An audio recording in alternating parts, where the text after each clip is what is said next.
في قديم الزمان ومنذ أمد بعيد عاش نبي الله إبراهيم الخليل عليه السلام.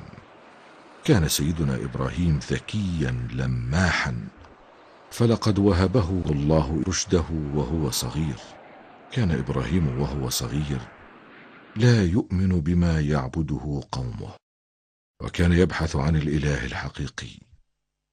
ففي إحدى الليالي كان يراقب السماء، فرأى كوكبا لامعا وهاجا، فعندما رآه قال إبراهيم: هذا ربي، لابد أنه هو. ولكن عندما غاب وذهب قال إبراهيم: لقد ذهب هذا الكوكب، إنه ليس ربي. ثم نظر إلى السماء مرة أخرى فرأى القمر، قال في نفسه: هذا أشد ضياء، لابد أن هذا هو ربي.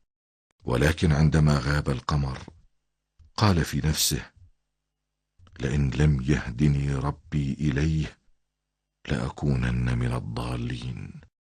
وفي اليوم التالي بزغت الشمس فرآها كبيرة وهاجة، فقال: هذا ربي، هذا أكبر. فلما غابت قال: إني بريء من كل هذه الأشياء التي تعبدونها، إني وجهت وجهي للذي خلق السماوات والأرض، وما أنا من المشركين. سيدنا إبراهيم عليه السلام يبذل قصارى جهده لمعرفة الحقيقة. نعم يا أحمد، لذلك هدى الله إبراهيم وأنزل عليه الوحي وأمره بأن يدعو قومه إلى طريق الرشاد. فقد كان قوم إبراهيم يعبدون الأصنام، وفي أحد الأيام شاهد مجموعة منهم تعبد هذه الأصنام، فتوقف عندهم وسألهم: أيها القوم، كيف تعبدون هذه الأصنام؟ فهي حجارة لا تتحرك، لا تضر ولا تنفع. حسنا، أخبروني، إذا دعوتم هذه الأصنام هل تستطيع أن تسمعكم؟ أجيبوني. فأجاب أحدهم بقوله: ما هذا الكلام الذي تتفوه به يا إبراهيم؟ إننا نعبد هذه الأصنام، وكان آباؤنا يعبدونها أيضا، وأجدادنا من قبلنا يعبدونها. فأجاب إبراهيم: يا قوم، أنتم وآباؤكم وأجدادكم كلكم في ضلال، فكيف تعبدون الحجارة؟ إن هذا شيء غريب. فقال شخص آخر: أنت مجنون يا إبراهيم، مجنون. هذه الأصنام هي آلهتنا وآلهة آبائنا. فقال إبراهيم: حسنا، والله لأقومن بعمل شيء يمنعكم من عبادة هذه الأصنام. كان إبراهيم ينوي القيام بشيء يظهر فيه لقومه أن عبادتهم خاطئة، وأن عليهم العودة إلى صوابهم. لقد فكر إبراهيم، فكر وفكر، وبعد أن هداه الله إلى العمل الذي عليه القيام به ذهب إلى معبدهم. وماذا عمل سيدنا إبراهيم في المعبد؟ عندما دخل إلى المعبد ضحك إبراهيم من عبادة قومه، وقال وهو يضحك ويسأل هذه الأصنام على سبيل السخرية: ما رأيكم أن أقدم لكم طعاما؟ وكرر السؤال: ما رأيكم أن أقدم لكم طعاما؟ ما لكم لا تنطقون؟ وأخذ يضحك وحمل فأسا وحطم به الأصنام كلها إلا أكبر صنم موجود، فعلق الفأس على كتفه ورجع إلى بيته. بعد فترة ذهب قومه إلى المعبد، وكان معهم أبو إبراهيم حتى يعبدوا هذه الأصنام، ففوجئوا بأنها محطمة مهشمة. من فعل هذا بآلهتنا؟ إن من فعل هذا بآلهتنا مجرم. لقد سمعت أنا وأصحابي فتى اسمه إبراهيم يكره أصنامنا ويحقد عليها، ولقد هددنا بأنه سيفعل شيئا لهذه الأصنام. الزعيم: أحضروا لي إبراهيم على مشهد من الناس كلهم، آتوني به حالا. هل أنت من فعل هذا بآلهتنا يا إبراهيم؟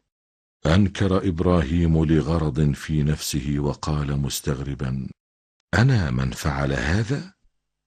إن من فعل هذا هو الصنم الكبير. وقال: أيها الزعيم، أيها الناس، اسألوا الأصنام المحطمة، اسألوها من قام بتحطيمها، ستقول لكم إنه هذا هو الصنم الكبير، إنه يظن نفسه أنه قوي. إن هذا الصنم الشرير بعد أن حطم الأصنام الصغيرة الضعيفة وضع الفأس على كتفه.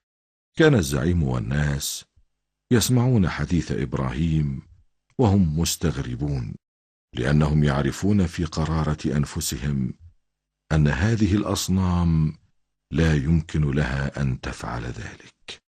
ماذا تقول يا إبراهيم؟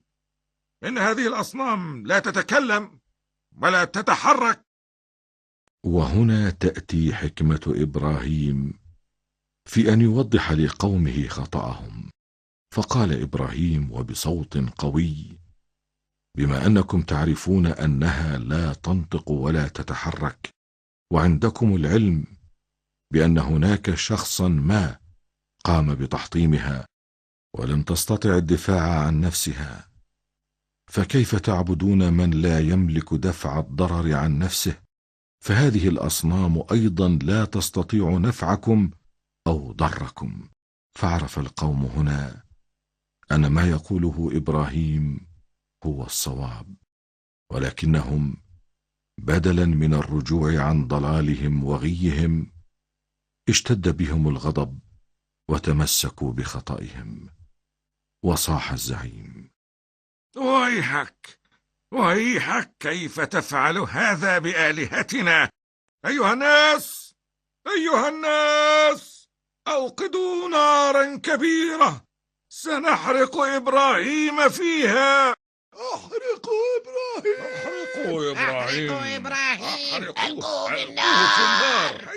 ولكن الله عز وجل خالق كل شيء هو الذي خلق النار ووضع فيها خاصية الحرق. فعندما ألقى هؤلاء القوم إبراهيم إلى النار، أمر الله النار وقال لها: أعوذ بالله من الشيطان الرجيم. قلنا يا نار كوني بردا وسلاما على إبراهيم.